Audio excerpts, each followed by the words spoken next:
Govinda Gopala. Hello my dear friends, आप लोगों का बहुत बहुत स्वागत है बालाजी इंडियन कोर्स में। और हमारा जैसा कि पहले से सेशन चल रहा है, अभी पहले पिछली क्लासेस दो पार्ट हमने कर लिया है फंक्शंस के बारे में। तो हम उसी को आज कंटिन्यू करेंगे आगे भी। और हम उसके जो रिटर्न टाइप्स हैं उसके बारे में आज डिस्कस करेंगे। आज हम उसके प्रोटोटाइप, उसका जो है तो डिक्लेरेशन, डेफिनेशन, इनके बारे में बात करेंगे। तो हमारा जो है पहला है क्या, फंक्शन कर रहे हैं। फंक्शन है, फंक्शन में रिटर्न्स होता है।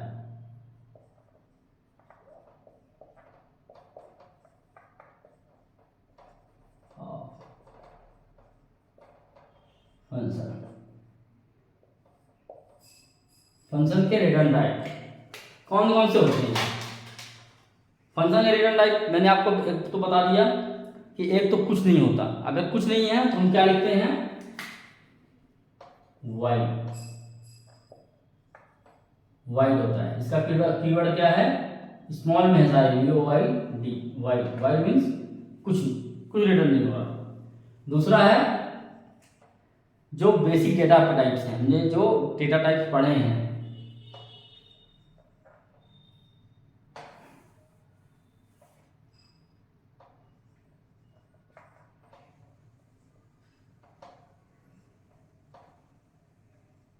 डेटा टाइप्स जैसे इंट, फ्लोट, डबल, स्ट्रिंग, इसमें स्ट्रिंग, इसमें कैरेक्टर।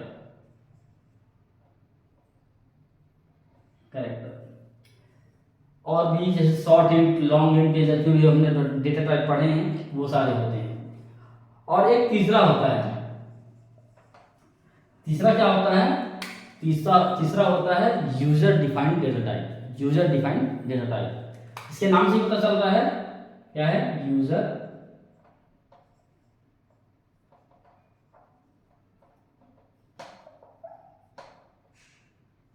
डिफाइंड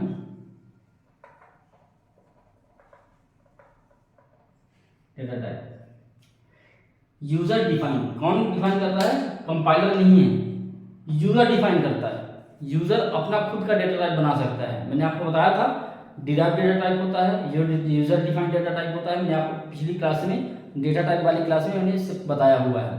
वो डिफाइन, यूजर डिफाइन कर सके, जिसको यूजर खुद बनाता है उसको कहते हैं यूजर डिफाइंड डेटा टाइप। जैसे आपका हो गया इनम, आपका स्ट्रक्ट हो गया, और पॉइंटर भी होते हैं, पॉइंटर भी होता है। तो इस तरीके से आपके ये तीन हो गए रिटर्न टाइप। तो जब भी आप कोई भी फंक्शन तैयार करते हैं, आप उसके एलिमेंट्स का ध्यान रखिएगा कि आपके वो एलिमेंट्स यूजेबल हैं या नहीं है। 6 के 6 सारे यूज होंगे या केवल 4 यूज होंगे, 3 यूज होंगे, ये आपको देखना है। वो आपके रिक्वायरमेंट, आपका रिक्वायरमेंट खुद आपको बताएगा। जैसा कि मैंने आपको पिछली क्लास में सम का बताया था कि सम का प्रोग्राम हमने बनाया, तो जिसमें मैंने सम के फंक्शन के अंदर ही मैंने प्रिंट डाल दिया था, और उसका सम के रिजल्ट का और कहीं यूज़ नहीं था, तो हमने उसका रिटर्न नहीं किया। अगर हमें उसकी ज़रूरत पड़ जाती है, जैसे मैंने आपको एक रिटर्न टाइप के लिए मैंने बताया था कि रिटर्न होना ज़रूरी है उसमें, तभी वो कैलकुलेशन होगा। तो मैंने दोनों में डिफरेंस करके दिखाया था। अभी आपको जो है तो ये तीनों चीज़ समझने हैं। वाइड मीन्स आपका कोई भी चीज़ अगर रिटर्न नहीं हो रहा है तो आप वाइड लिखिएगा। जैसे आपका मैं बताता था, मेन लिखे होते थे, जैसे इंट होता था, मैं इंट को हटा देता था और केवल मेन बस यूज करता था प्रैक्टिकल में। तो ये मेन जो है, इंट अगर नहीं लिखा हुआ है तो वॉइड अपने आप में है। अगर यहाँ पे मेन के आगे कुछ नहीं लिखा हुआ है तो ये यहाँ पे दैट मीन्स दिख नहीं रहा है, लेकिन ये वॉइड यूज हो रहा है अपने आप में। वॉइड में आप लिख भी सकते हैं, लिख देंगे ज़्यादा अच्छा रहेगा। नहीं लिखते हैं तो भी ठीक है, क्योंकि वॉइड अपने आप में वो लेके चलता है रिटर्न टाइप को। तो एक तो आपका ये हो गया कि रिटर्न आपका हो रहा है यहाँ से। अब हम आगे जो पढ़ेंगे वो है आपका प्रोटोटाइप। इन चीज़ों को आप ध्यान में रखिएगा। आपका जैसे स्ट्रक्ट ये जो यूजर डिफाइंड है, आप जो बनाते हैं यूजर डिफाइंड में, वो जरूर ध्यान रखिएगा, क्योंकि इसमें जब आप डिक्लेयर करेंगे पहले यूजर डिफाइंड, पहले एक ऑब्जेक्ट बनाएंगे उसका, और उसके बाद उसको असाइन करेंगे यहाँ पे। तो ये मैं आगे चल करके आपको दिखाऊंगा प्रैक्टिकल में। और बेसिक नॉलेज जो है तो इसका यही है कि वॉइड और डेटा टाइप को आप समझ के रखिए। इसका मैं प्रैक्टिकल के टाइम में दिखा दूंगा कि यूजर डिफाइंड कैसे चल रहा होता है। अब हमारे पास क्या है, अब हमें क्या करना है, हमें करना है कि फंक्शन डिक्लेरेशन। फंक्शन जो है तो एक तो होता है डिक्लेरेशन,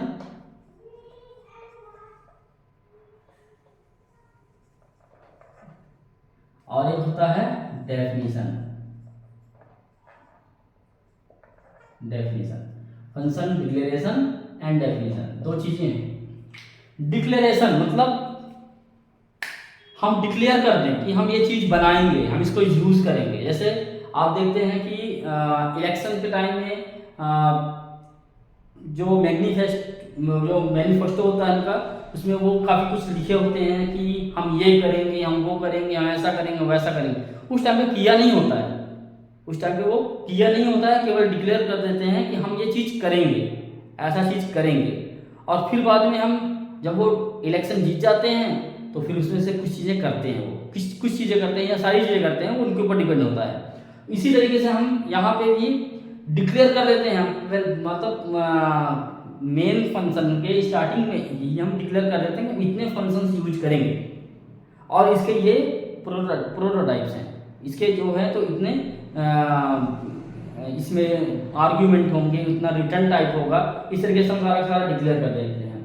वो हमें फंक्शन को पहले ही बता देते हैं कि मतलब मेन कंपाइलर को हम बता देते हैं कि ये चीज़ें हम यूज़ करने वाले हैं।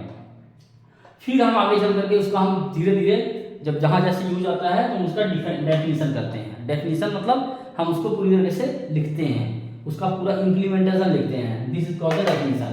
तो आपको ये समझ में आ गया होगा डिक्लेरेशन क्या है। डिक्लेरेशन में केवल हम क्या करते हैं कि इसको हम बता देते हैं केवल कंपाइलर को कि हम बनाने वाले हैं, इसको बनाएंगे, हम इसको करेंगे, लेकिन अभी किया नहीं है।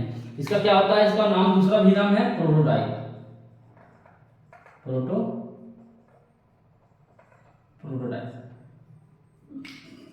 प्रोटोटाइप आप फैमिलियर होंगे इस नाम से, जो है तो फैमिलियर होंगे। प्रोटोटाइप हर जगह यूज होता है, मतलब एक मॉडल तैयार कर देना कि हम ये चीज़ करेंगे। ऐसा हमारा जैसे हम कोई बिल्डिंग बनाते हैं तो उसका प्रोटोटाइप बना देते हैं। जैसे बड़ी बड़ी बिल्डिंग्स होती हैं जो तो उसका पहले प्रोटोटाइप तैयार हो। जैसे राम मंदिर बन रहा है, तो उसका एक प्रोटोटाइप बना हुआ है, एक छोटा सा डिजाइन तैयार हुआ है पूरे राम मंदिर का पूरा डिजाइन हो रखा है। वो प्रोटोटाइप है। उस प्रोटोटाइप को देख देख करके उसका जो है तो पूरा का पूरा डिजाइन तैयार हो रहा है, स्ट्रक्चर तैयार हो रहा है, उससे कई चीजें। इसका प्रोटोटाइप का फायदा क्या होता है कि हमें पहले से ही इसका एनालिसिस करना हो जाता है। हम प्रोटोटाइप देख देख करके ये एनालिसिस कर लेते हैं कि हमें क्या क्या चीज़ बनाना है, इसमें क्या क्या चीज़ और लगेंगे, इसमें कितनी चीज़ें इनपुट लगेंगे, कितने आउटपुट लेने हैं। तो ये प्रोटोटाइप करने का फायदा भी है और इसे यूज़ करना चाहिए, बट जनरली लोग नहीं करते हैं। वो आगे चल करके जब हम ऑब्जेक्ट ओरिएंटेड प्रोग्रामिंग पढ़ते हैं तो फिर हम उसको वो हमारा जो है तो इंटरफेस या एब्स्ट्रैक्ट क्लासेस वो बनते हैं तो हम बाद में करेंगे। लेकिन ये प्रोटोटाइप जो है तो आप ये मान के चलिए कि हम एक कंपाइलर को ये चीज़ बता देते हैं कि हम बनाने वाले हैं। अभी हमने बनाया नहीं है लेकिन हम बनाने वाले हैं। और जब हम बनाते हैं तो उस चीज़ को कहते हैं डेफिनेशन। तो डिक्लेरेशन एंड डेफिनेशन ये दो चीज़ें हो गई। अब हम डिक्लेरेशन कैसे करते हैं। डिक्लेरेशन हमारा क्या होता है कि हमारे पास 4 एलिमेंट होता है। 2 मिनट में इसको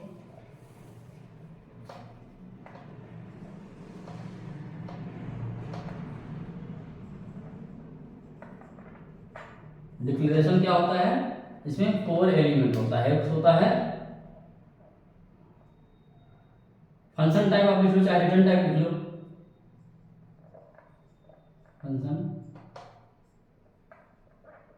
फंक्शन टाइप या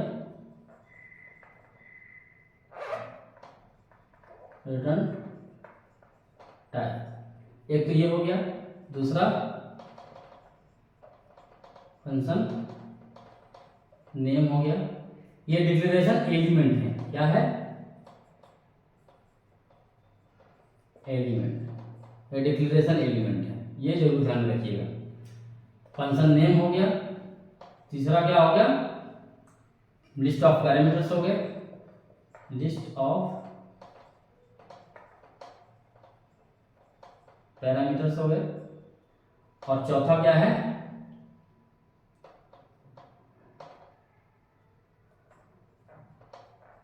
termination, termination of declaration, termination of prototype.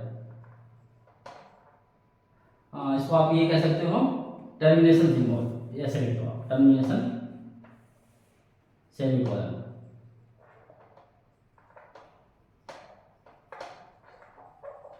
Semicolon इसको आप क्या कहते हैं, ऐसे ऐसे लिखते हैं ना, ऐसे कर, ऐसे, ये चीज सेमीकोलन, ये टर्मिनेट करता है।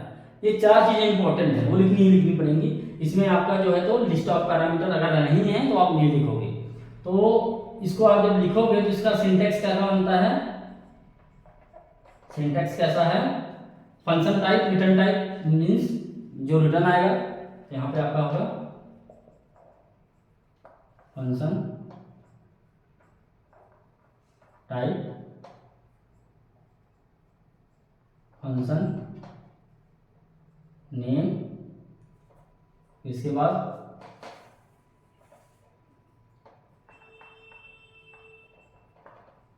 फंक्शन नेम, इसके बाद param 1, param 2 and so on. इसके बाद सेमीकोलन, ये सेमीकोलन है, ये टर्मिनेशन सिंबल है। तो ये इसका, इसमें हम कोई स्टार्ट ब्रेसेस और एंड ब्रेसेस नहीं होता है। जिसमें स्टार्ट ब्रेसेस एंड ब्रेसेस लग जाता है वो डेफिनेशन हो जाता है, फिर वो डेफिनेशन हो जाता है। तो इसमें ये आपका पहला नंबर आ गया, फंक्शन नेम आपका दूसरा नंबर आ गया, तीसरा आपका लिस्ट ऑफ पैरामीटर आ गया, ये वाली चीज जो है, और चौथा आपका ये आ गया, चौथा, ये आपके चारों चीजें आ गई। ये आपका इसमें ऑप्शनल है, ये आपका ऑप्शन है according to the requirement. Requirement, अगर आपको रिक्वायरमेंट है तो चाहिए होगा, ये नहीं है तो नहीं चाहिए होगा। इसको हम ऑप्शनल को ऐसे भी लिख सकते हैं, ऑप्शनल को हम ऐसे लिखते हैं, आपको एक बार और बता दूं ऑप्शनल कैसे लिख सकते हैं हम, ऐसे है तो इसमें हम स्क्वायर ब्रैकेट कर देते हैं, ये ऑप्शनल होता है, इसका मतलब ये ऑप्शनल है। और इसमें हम पैरम 1, पैरम 2,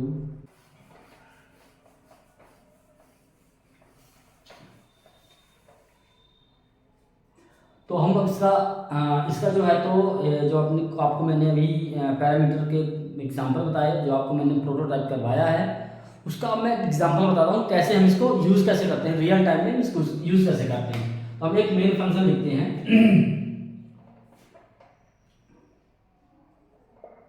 मेन, उसके ऊपर इंक्लूड है, ये इंक्लूड वाला सेक्शन जो है, इंक्लूड एच। मेन में आप जो है तो यहाँ पे क्या लिखेंगे, सबसे पहले आप ये हम दो प्रोटोटाइप लिख देते हैं, एक सम करने का, एक सब्ट्रैक्ट करने का। तो प्रोटोटाइप लिखते हैं, क्या लिखते हैं, रिटर्न टाइप हमारा इंट, इंट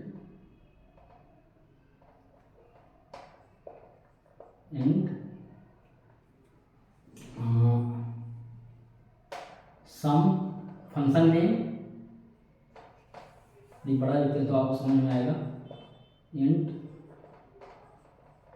सम, इंट ए, इंट बी, इन्होंने लिख दिया। इसके बाद है आपका क्या,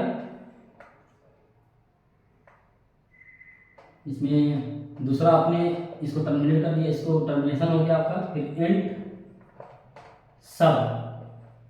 सबट्रैक्शन का है, इंट ए इंट बी, ये आपका सबट्रैक्टर का हो गया। आपके दो यहाँ पे क्या बन गए, प्रोटोटाइप हो गए, डिक्लेरेशन कर दिया आपने। फंक्शन के दो फंक्शन आप बनाएंगे। अब इसके बाद आपने क्या किया, एक आपको ये इंटीजर रिटर्न हो रहा, मतलब कहीं ना कहीं इसकी वैल्यू तो लेनी पड़ेगी। तो लेने के लिए क्या करना पड़ेगा, वैल्यू को एक वेरिएबल डिफाइन कर दो, इंट रिजल्ट इक्वल टू 0 कर दिया। अब क्या करें, रिजल्ट इक्वल टू सम 10 20, ये कर दिया हमने, कॉल कर लिया इसको। अब क्या करें, प्रिंटफ कर देते हैं इसका, या जो भी करना है इसका आगे। अब रिजल्ट इसमें आ गया सम का। अब चाहे आप जो भी कैलकुलेशन करते हैं, हम एक सिंपल सा बता रहे हैं एग्जांपल, तो यहाँ पे हम प्रिंट कर देते हैं। प्रिंट कर दिया हमने, तो प्रिंट में क्या आ गया, %d, इंटीजर है इसलिए %d रिजल्ट। इसमें कोई मैसेज डाला हो, मैसेज डाल दो आप, सम रिजल्ट ऐसा कर दो आप, बल्कि सम रिजल्ट ज़्यादा इजी रहेगा समझने में। सम रिजल्ट %d रिजल्ट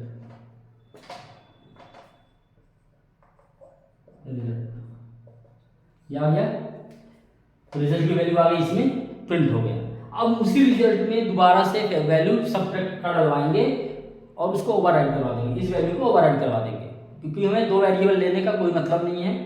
तो अगर हमें ज़्यादा वेरिएबल लेने के मतलब है तो हम लेंगे, नहीं तो नहीं लेंगे। कम से कम यूज़ करेंगे जिससे मेमोरी कंज्यूम कम हो, कंप्यूटर की मेमोरी कम से कम कंज्यूम हो। तो हम क्या लिखेंगे यहाँ पे, रिजल्ट इक्वल टू सबट्रैक्शन के लिए 40 20, ये लिख दिया, इसको कॉल कर लिया। अब यही लाइन फिर सेम टू सेम लाइन हम रिपीट कर देंगे रिजल्ट देखने के लिए। प्रिंट सबट्रैक्शन रिजल्ट,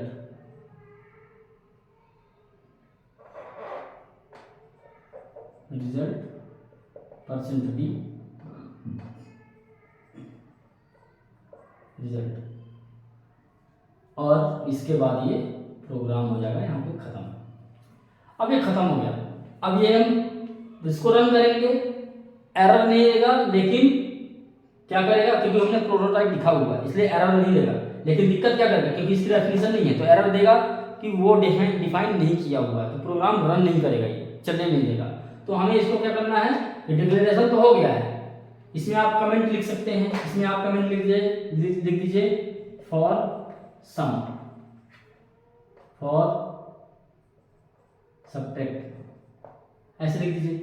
जो भी आपको कमेंट लिखना है कि मतलब याद रहे कि ये प्रोटोटाइप किस चीज के लिए बना हुआ है। अब हम चलते हैं इसकी इम्प्लीमेंटेशन साइड में।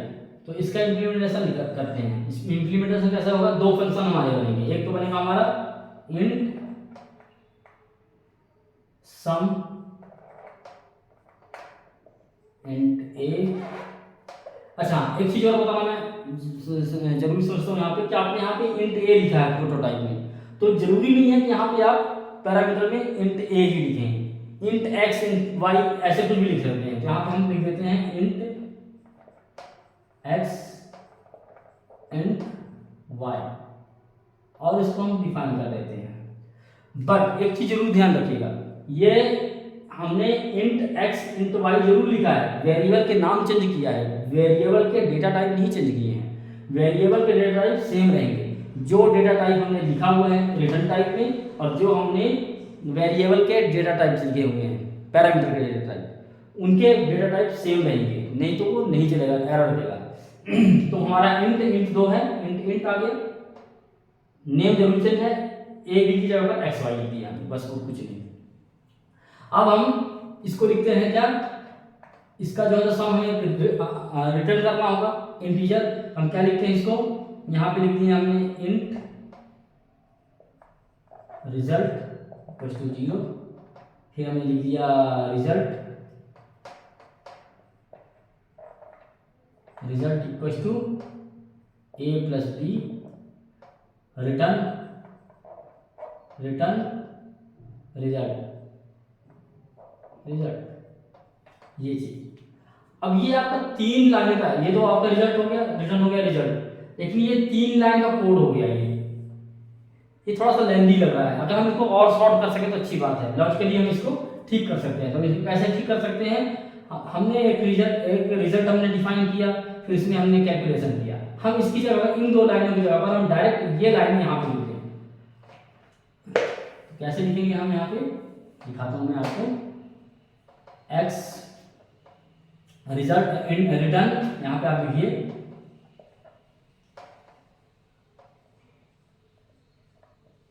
Return x plus Y. आप ब्रैकेट डालना चाहें तो ब्रैकेट भी डाल सकते हैं, ऐसे भी लिख सकते हैं, और ये रिटर्न हो जाएगा यहां से डायरेक्ट। तो 3 लाइन का कोड 1 लाइन में हमने कर दिया। ऐसे ही हम क्या करेंगे, दूसरा फंक्शन लिखेंगे इंट, क्या नाम से है, सब नाम से। सब के लिए हमने बना दिया, सब नाम से बना रहे हैं, सबट्रैक्शन के लिए इंट ए इंट बी। अब यहां पे आप क्या करें, रिटर्न ए माइनस बी, रिटर्न हो जाएगा आपको यहां से। अब हमें क्या करना है, आउटपुट देखना है। क्या देखना है, आउटपुट कैसे रन करेगा ये, कैसे एग्जीक्यूट होगा ये। तो हम इसको क्या लिखते हैं, यहाँ पे आउटपुट करते हैं।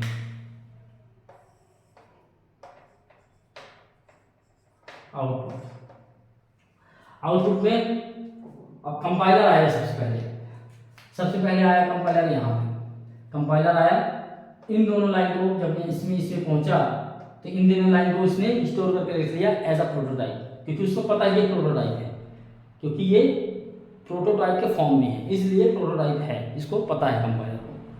अब क्या करेगा, एक इसने इंटीजर डिफाइन कर दिया, ठीक है, 0 वैल्यू दे दिया उसको। फिर क्या किया इसने, इस रिजल्ट में इस लाइन में आया ये, इस रिजल्ट में इस सम फंक्शन को चला रहा है, इस फंक्शन को रन कर रहा है, कॉल कर रहा है इस फंक्शन को। तो ये क्या करेगा, ये यहां से सीधा, ये जैसे इस लाइन में पहुंचेगा यहाँ पे कंपाइलर इस कोड को, तो ये क्या करेगा, सीधा का सीधा चला जाएगा कहाँ, ये आपके इस फंक्शन में, यहाँ पे फंक्शन में आ जाएगा, फंक्शन में आएगा और क्या करेगा, जो 10 और 20 वैल्यू है तो यहाँ पे 10 आ जाएगा, x की वैल्यू 10 हो जाएगी, y की वैल्यू 20 हो जाएगा। अब यहाँ पे आया तो यहाँ पे क्या हो रहा है, 10 प्लस 20 हो गया, 10 और 20 हो गया, तो रिजल्ट क्या बनेगा इसका, 30 बनेगा। तो रिटर्न क्या बन जाएगा इसका, रिटर्न बन जाएगा 30। तो रिटर्न जो है तो आपको क्या हो जाएगा, यहाँ से ये रिटर्न होगा, यहाँ से क्या होगा, ये इसको रिजल्ट में रिटर्न हो जाएगा यहाँ पे 30 जो है यहाँ पे 30 रिजल्ट में आ जाएगा यहाँ पे वैल्यू। अब रिजल्ट में आया यहाँ पे, रिजल्ट में आकर के ये इस लाइन से ये प्रिंट हो गया सम रिजल्ट में, इस रिजल्ट की वैल्यू 30 आ गया। तो यहाँ पे आपका आएगा सम रिजल्ट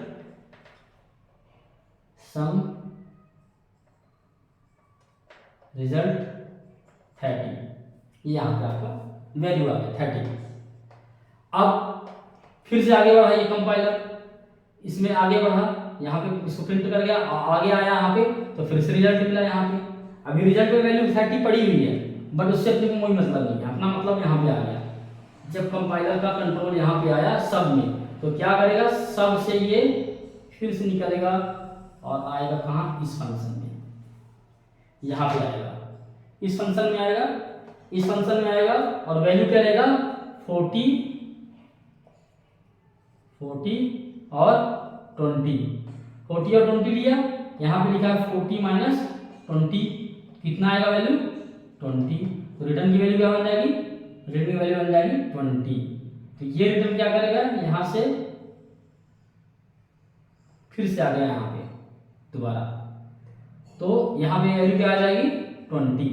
तो इस रिजल्ट की वैल्यू ओवरराइड हो गई, 30 से क्या हो गया 20 हो गया यहाँ पे, और 20 होकर के क्या हो गया, यहाँ पे आपका जो है इस रिजल्ट में 20 वैल्यू प्रिंट करेगा। 20 प्रिंट आएगा यहाँ पे। तो यहाँ पे आएगा सब रिजल्ट 20।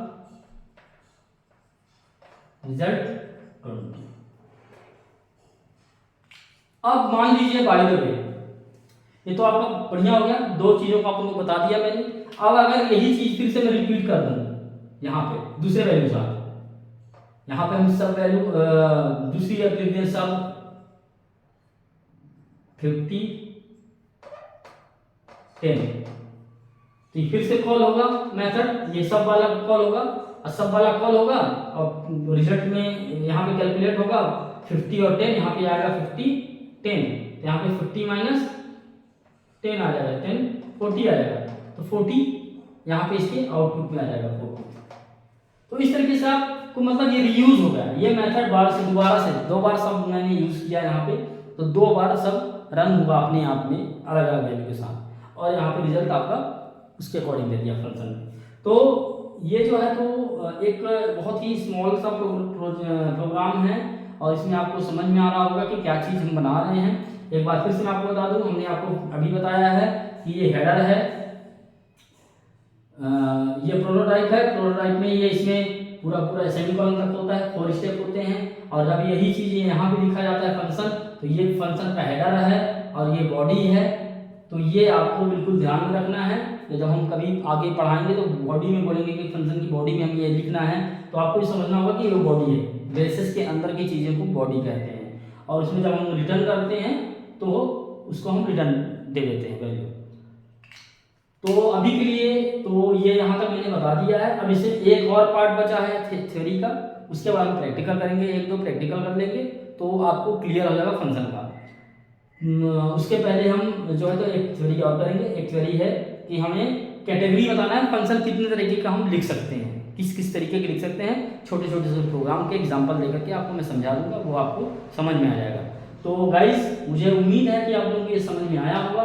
फिर से बोल रहा हूँ, अगर आपको नहीं समझ में आ रहा है तो इसी वीडियो के कमेंट में जाकर के मुझे बताइए। अगर मैं कहीं पे गलत बता रहा हूँ तो वो भी बताइए, क्योंकि इंसानों से ही गलती होती है। तो आप मुझे जरूर बताइए कि ये यहाँ पे गलत बोला जा रहा है, ये चीज़ ऐसा नहीं होता है, थोड़ी इस तरीके से होता है, मैं उसमें सुधार करूँगा।